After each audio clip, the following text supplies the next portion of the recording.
Fala, audiência do Rio, estamos começando mais um programa Acréscimos, futebol carioca por outros anos. Hoje a gente está gravando aqui no Barléu, né? Estamos tomando uma pinga, eu vou tomar um golinho aqui, o melhor pinga da cidade.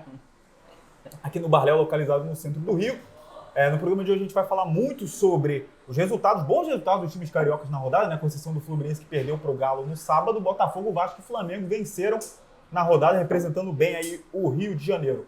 Eu estou aqui com o Rafael Henrique Fernandes e Felipe Lucena, para a gente destrinchar aí essa rodada do Campeonato Brasileiro. Toca a musiquinha. E a gente vai começar falando de Vasco da Gama. O Vasco conseguiu sua primeira vitória fora de casa no Campeonato Brasileiro em 527 anos. 87 anos depois. O Vasco aí venceu o Goiás por 1-0. O que você pode falar desse Vasco da Gama? Embalou agora com o Lucha, hein? Embalou, né? Agora o Vasco já almeja novas possibilidades no campeonato. Vai para Libertadores agora? Não sabemos, né? Mas não, já não almeja... Vai, né? Vai brigar por título.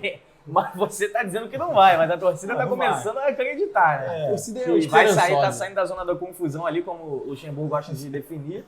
E pensando aí agora, a parte dos 10 primeiros colocados da tabela, né?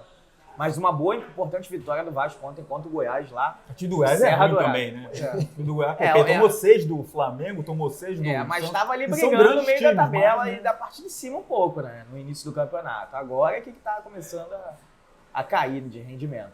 A torcida do Vasco apareceu em bom número ontem no Serra Dourada, né? Foi ver o Marrone. Marrone. E o Tá no Marrone. Goiás. E o Marrone também. É porque é sertanejo, né? É. Entendi. Goiás é... Pois é. O Marrone, inclusive, falando em Marrone, ele tá suspenso, né? Levou o terceiro cartão amarelo, não vai enfrentar o Flamengo. É desfalque ou é reforço? É desfalque, né? Pela atual situação do... A gente tenta falar sério. Fazer um quadro, né? Desfalque ou reforço. É um bom quadro, hein, esse aí. Não, mas falando sério, pela Caneta atual despedaçando aqui. situação ofensiva do Vasco, sem centroavante, não tem um centroavante, joga com um jogador improvisado. O Rossi está machucado. Então, acredito que o Marrone seja desfalque, por mais que a fase dele não seja tão boa assim, né? Assim como na dupla sertaneja, ele é coadjuvante. Segunda voz, né? Na dupla não dá nem pra ouvir a voz dele direito. Só ouve a voz do outro. Ele aparece mais nos futebols beneficentes no final do ano, com atuações pífias do que dentro do... O Marrone cantou, o Marrone não? cantou, O Marrone sim, cantou, sim. pelo amor de Deus. E essa atuação do Vasco te convenceu? Mesmo jogando com uma equipe tecnicamente inferior que essa equipe do Goiás? Mas a vitória, né? Fora de casa. Eu acho que não dá pra fugir muito do que tem se falado. O Vasco não tem feito atuações assim tão bonitas. Até contra o próprio Fluminense, que o Vasco ganhou de 2-1 e acabou tendo 2 jogadores a mais, o Vasco não conseguiu assim, ter uma atuação tão bonita, mesmo quando estava com 2 jogadores a mais. O Felipe sabe disso. Então o Vasco não tem jogado bonito, mas o Vasco tem conseguido resultados. Eu acho que pro Vasco se manter na primeira divisão aí, e possivelmente, de repente, conseguir uma vaga na Sul-Americana, ou seja lá o que for, acredito que tem que conseguir resultados e jogar bonito desde o ano que vem. Então você é contra o futebol bonito. É contra o que o Vasco pratica um futebol bonito. O Rafael Henrique Não vou Fernandes nem falar nada. suas opiniões polêmicas e essa projeção, Minhas opiniões polêmicas.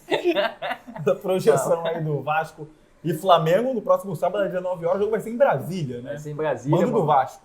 Pois é, o Vasco Vai ter mais mandou- flamenguista, mas o manda é do Vasco. Acredito que possa ter um meio a meio. Vai ali, ser né? meio a meio. Deve ser meio a Não, mas vai ter meio. sempre mais flamenguista. Mas qualquer lugar, a torcida do Flamengo é uma das maiores do Mas país, tem uma parte da maior que a torcida do Vasco reclamando disso, porque vai ser meio a meio e quando for aqui no Maracanã o jogo de volta, o Flamengo vai botar 20% só pro Vasco.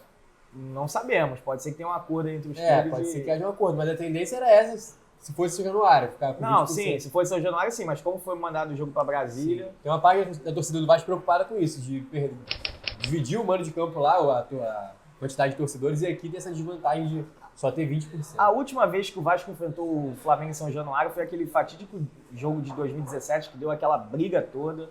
Um dia que a torcida do Vasco quer esquecer e o Vasco perdeu o Flamengo aquele Gol do Everton. gol do Everton. Everton tá no São Paulo agora, mas então Vem cá, São tem que Januário, saber jogar em qualquer lugar. São Januário tá em obra ainda, né? Tá, A questão o dos refletor. refletores já.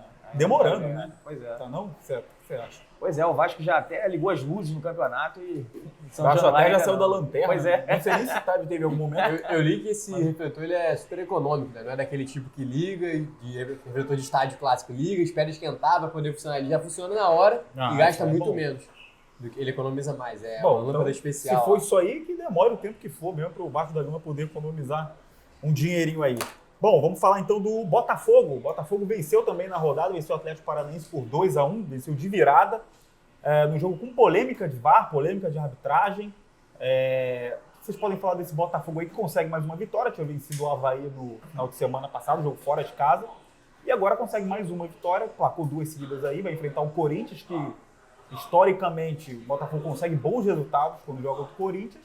Dá para emplacar a terceira vitória aí? Como é que vocês veem esse Botafogo? Primeiro vamos falar do jogo lá do Botafogo. Você estava lá no... Eu estava lá em loco, né? no Newton e acredito que no primeiro tempo o resultado de 1-1 ficou bom para o Botafogo, porque o Atlético Paranaense dominou, principalmente o início do primeiro tempo, e teve muitas chances, diversas chances de fazer gol. Teve um momento que dava 10 finalizações para o Atlético Paranaense. O Gatito Fernandes foi um grande destaque do Botafogo no início da partida. Então depois do primeiro gol do Luiz Fernando, o Botafogo começou a equilibrar melhor a partida. E no segundo tempo o jogo foi bastante equilibrado, até com mais chances de gols. O Lucas Campos, vale destacar esse garoto. Entrou muito bem, sofreu o pênalti. Ele sofreu o pênalti, ele arrumou vários contra-ataques, ele entrou muito bem, foi um diferencial o Botafogo conseguir a vitória. Mas pelo início do jogo, talvez o resultado mais justo fosse um empate. Né? Só que então o Botafogo conseguiu a vitória heróica, acho que dá para dizer que foi heróica pela quantidade de chances que o Atlético Paranaense desperdiçou. E um bom resultado do Botafogo, né? O Atlético estava jogando com um time reserva. É bom ressaltar que tem a semifinal da Copa do Brasil com o Grêmio. Mesmo assim deu trabalho. Agora no meio de semana. Mas a gente também teve uma série de polêmicas com a arbitragem nesse jogo. Né? Teve um gol o Botafogo teve um gol anulado, no meu modo de entender, bem anulado, porque a bola realmente bate no braço do Carly depois da cabeçada do Diego Souza. E teve um lance de pênalti, suposto pênalti para o Atlético Paranaense ali no final da partida, que o Carly teria cometido no Matheus. Aí eu não achei que foi pênalti, acho que seria muito forçado dar esse pênalti. Inclusive o árbitro demorou pra caramba para tomar a decisão em relação a esse...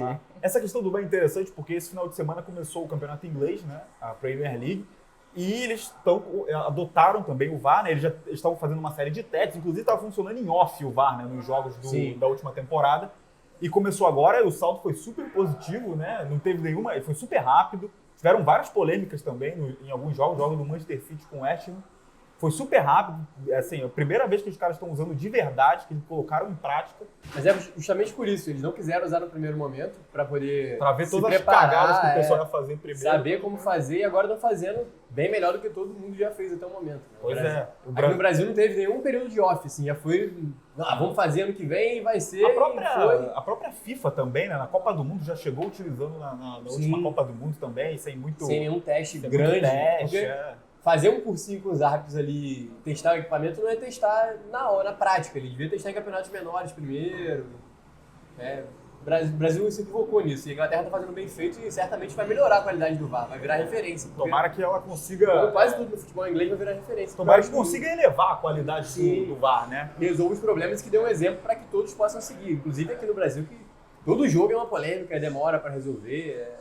A gente teve essa demora no jogo do Botafogo, a gente teve também o VAR pifou no jogo do VAR contra o Goiás. Foram alguns minutos só, mas deu uma pifadinha ali, o juiz teve que esperar alguns minutinhos. É o Brasil tentando se adaptar ao VAR, a gente tem falado isso sempre nos programas aqui, mas por enquanto não tem funcionado muito não. Não, tá péssimo. Tá caótico. Muito. Bom, vamos falar então do Fluminense. Só pra antes de entrar no Fluminense, falar do Botafogo, que tinha um problema de não fazer gols, e agora fez 3 nesse jogo, fez 2 no outro, tá com uma média bem melhor do que vinha tendo antes. Tá conseguindo fazer os gols, fazer gols. Né? Apesar de ainda ter o Rodrigo Pimpão no ataque. Mas... de repente talvez... Apesar de você... Aí, né? Vamos ver. Vamos falar então agora sim. Fluminense perdeu para o Atlético Mineiro na partida de sábado, né? O jogo foi realizado às 19 horas do sábado. Fluminense perdeu por 2-1, o Fluminense está ali no limite da zona de rebaixamento, né? Até achei que fosse entrar na zona, mas os resultados favoreceram. O que está acontecendo com o Fluminense, Felipe Luciano? É o de sempre. O time não joga mal, joga até bem. Contra o Atlético criou muitas chances. Teve muito ataque do Atlético, tomou muitas chances também, mas criou muitas chances. Só que não consegue fazer gol. O time perde muito gol ainda. E agora tem um outro problema que está sendo exposto, revelado a cada jogo, que é a exposição na defesa. O Fluminense está muito exposto. Só joga com um volante, que é o Alan, que não é volante de marcação, não é primeiro volante. Então é uma coisa que o Fernando Diniz tem que rever, esse excesso de exposição na defesa e a questão dos gols, que já não é de hoje, que o time não faz gols. O time cria e não faz gols. Aí, somando isso, acaba perdendo jogos. O Muriel teve uma boa atuação, poderia ter perdido demais, mas também poderia ter feito mais gols na frente. Só que, somando isso, o resultado é derrota, né? E teve o lance do segundo gol do Atlético, também foi uma falha ali na saída de bola, que é outro problema que estava até diminuindo recentemente. Nos últimos jogos não tinham tido tantos erros na saída de bola, mas nesse jogo teve e foi bizarro, bizonho. Agora vem cá, o Fluminense, o Internacional, na verdade, está encaminhando a contratação do Bruno Silva. vai fazer falta para o time do Fluminense? É mais um volante que vai embora, né? Que poderia. Só que ele Olha, não é primeiro volante, né? Ele é segundo. Ele joga pelo lado direito. Se eu não me engano, foi contra o São Paulo. Ou foi contra o Inter ou contra o São Paulo. Estava trabalhando no jogo do Fluminense também. E teve um momento que o Fernando Diniz chamou o Bruno Silva para entrar em campo no segundo tempo. Nisso que ele chamou, a torcida viu que o Bruno Silva foi correndo. A torcida começou a xingar, vaiar, reclamar. E o Fernando Diniz desistiu da substituição. Foi uma cena totalmente constrangedora. Isso acontece muito com o Ayrton. Constrangedora pro Bruno Silva. Aí ele voltou com a cabeça baixa. Enfim, não é um jogador que tá sem clima no Fluminense. Isso acontece muito com o Ayrton. Quando o Ayrton vai entrar, a torcida vai também. Mas normalmente ele entra. O problema do Bruno Silva é que ele bate muito, né? Então leva muito cartão, é um jogador muito... Não dá pra contar com ele. É um Felipe Melo de bolso. Felipe Melo sem grife. Sem talento. Sem tanto talento. Porque ele nem é mau jogador, mas esse problema dele fazer muitas faltas, tomar muitos cartões, atrapalha muito a sequência dele em qualquer clube. Bom, inclusive no Fluminense. Ao que tudo indica, então, Bruno Silva não faz mais parte dos planos do Fluminense para essa temporada e para temporada nenhuma, mais eu imagino. Bom, vamos falar então agora de Flamengo. O Flamengo venceu o Grêmio no sábado, né? Venceu por 3-1. Venceu as reservas do Grêmio por 3-1. Mas uma vitória importante para o rubro-negro carioca, que encosta ali, né? Num desgarra do Santos e do próprio Palmeiras, que também empatou. E os resultados foram bons, né? O Palmeiras empatou. Sim.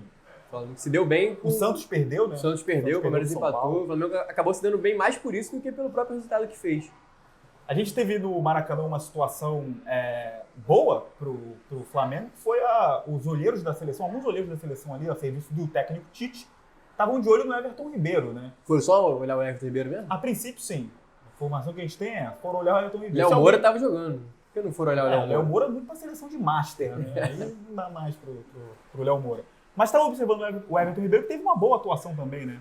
O Everton Ribeiro é um destaque do Flamengo aí já há um tempo, né? Já poderia até ter feito parte do grupo da Copa América, se você for analisar só a qualidade técnica, né? Ele tem qualidade e com certeza briga por vaga na seleção brasileira. Jogador regular. Há muito tempo. Vem resolvendo jogos pro Flamengo. Quando o Diego falta, quando o Arrascaeta falta, ele tá lá sempre. Não dá pra deixar de falar também do Felipe Luiz, né? Porque o Felipe Luiz faz parte da seleção brasileira. Mas ele não precisa observar, né? Já conhece. Mas faz parte, então não deixa de... De repente, vendo essa questão da adaptação também, né? O Felipe Luiz andou falando mal também da situação dos gramados, ele não tá errado, né? Fique bem claro. Mas ele também andou falando, isso como o próprio Rafinha também falou, né? A questão é que o pessoal tá vindo da Europa e tem esse choque de realidade aí. Né? Acontece isso há muito tempo, né?